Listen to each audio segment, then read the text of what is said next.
I cleared my CA foundation in September 2024 attempt. In this video, I'm going to share the mistakes which I did during my exam, which you should not do, and also some things which I did that was helpful to me during the exam. So let's start the video. In paper number 1, that is accounts.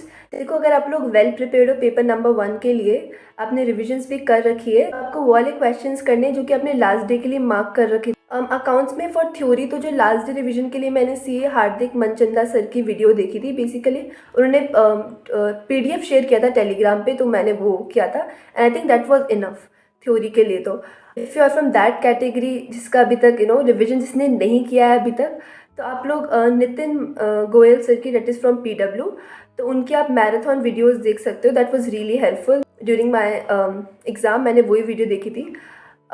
कुछ chapters की जिनमें आपको difficulty face हो रही है तो आप वो मैराथन देख सकते हो। और थ्योरी के लिए एज मैंने कहा कि हार्दिक मनचंदा सर की आप पीडीएफ मैंने उससे पढ़ा था, तो टेलीग्राम पे आप उससे पढ़ सकते हो।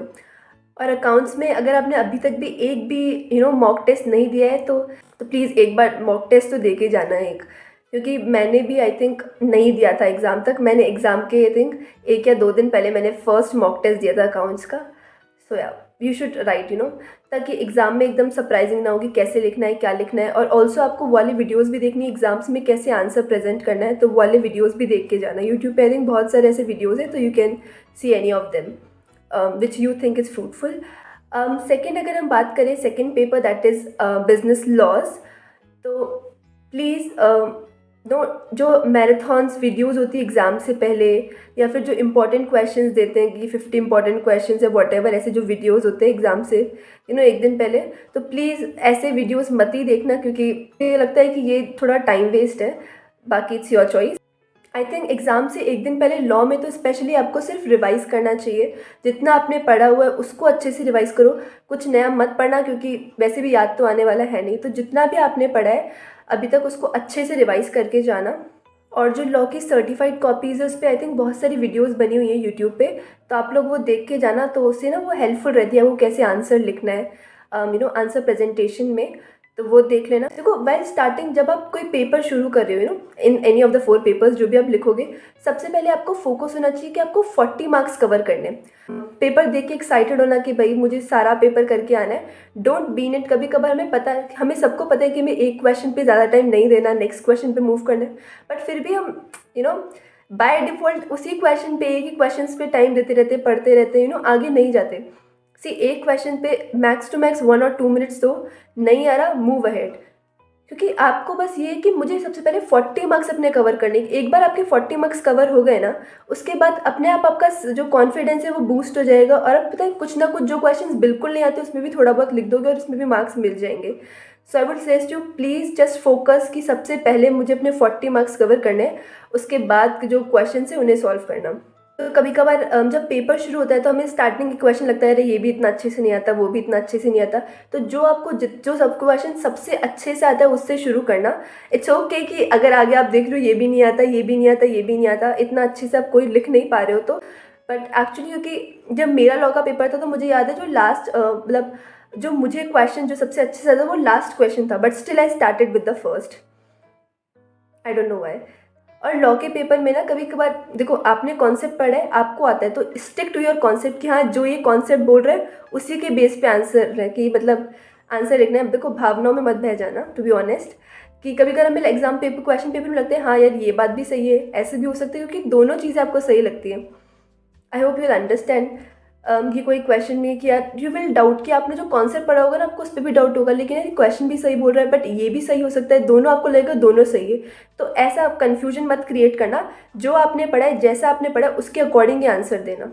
अब चाहे मन में कितना भी आए कि नो ये भी सही लग रहा है, वो भी सही लग रहा है, मतलब please just focus on your concept, जो आपने पढ़ा है उसी के बेसिस पे आंसर। एंड ऑल्सो टाइम देखते रहना एक क्वेश्चन पे, कि हम बहुत सारा कंटेंट लिख रही हूँ कि सितंबर के टाइम पे बहुत सारे 2-2, 3-3 मार्क्स के क्वेश्चन थे, रेदर देन बड़े बड़े क्वेश्चंस की जगह छोटे छोटे क्वेश्चंस आए थे।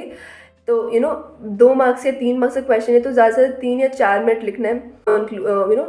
फैक्ट्स लिखने की ऐसा कोई ज़रूरत नहीं होती अगर 2 या 3 मार्क्स का क्वेश्चन है तो। So you have to manage your time. उसके बाद let's talk about paper number 3 that is maths. Maths के एग्ज़ाम से एक दिन पहले आप आकाश अग्रवाल सर की मैथ्स की सेंचुरी, स्टैट्स की सेंचुरी वाले वीडियो देख सकते हो. Those were really helpful. Exam वाले दिन, no, when you are writing the exam, when you are going to give exam, सबसे पहले वो वाले क्वेश्चंस करना जो विद इन अ मिनट हो सके. जैसे कि मैंने, आई रिमेंबर लाइक 45 मिनट्स में, द फर्स्ट 45 मिनट्स में मैंने 38 क्वेश्चंस कर लिए थे. जैसे कि मैंने पता है, जब श्योर है कि जब आपको 40 मार्क्स हो जाता है ना कि हाँ 38 क्वेश्चंस वॉज डन, जब आप एक बार श्योर हो जाते हो कि हाँ भी 40 मार्क्स तो मेरे पक्के हैं, वो तो आ रही हैं, तो उसके बाद आपको कॉन्फिडेंस अपने आप बूस्टअप होने लग जाता है. जैसे कि मैंने बताया लॉ में अपने आप जो क्वेश्चन मैथ्स में देखो, जब एक बार आपको कंफर्म है कि आपके 40 मार्क्स आ रहे हैं, फिर आपको वापस से क्वेश्चंस को रिव्यू करना है जो आपने पहले छोड़ रखे थे. उन क्वेश्चंस को आप मैक्स टू मैक्स एक क्वेश्चन पे 3 मिनट देना. अगर नहीं हो रहा है, skip and move to now next paper number 4, that is, C, economics is all about concepts. अगर जितने आपके कॉन्सेप्ट्स क्लियर होंगे ना, उतना ही आपका एग्जाम. तो इकोनॉमिक्स में जो मैंने समरी नोट्स बनाए हुए थे, मैंने उनसे पढ़ा था. So day before exam economics में मैंने एनवी सर के लास्ट मिनट इंपॉर्टेंट MCQs देखे थे for both macro economics and micro economics. And if you are someone जिसका कोर्स अभी तक कंप्लीट नहीं हुआ है, so let me tell you, economics में मैंने सिर्फ 8 चैप्टर्स पढ़े थे. मतलब लास्ट के जो 2 चैप्टर थे वो मैंने नहीं पढ़े थे, but still I scored 70 in economics. Let me tell you कि जो 11th-12th का जो कोर्स था उसके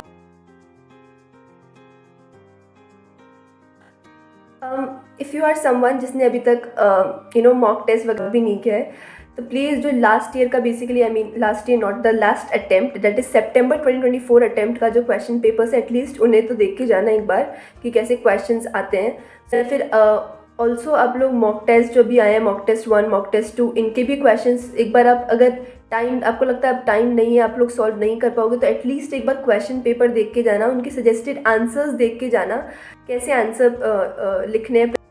That's it for this video, guys. Still, if you have any query, you can comment down. I will try my best to answer it as soon as possible. And yeah, best of luck to you all.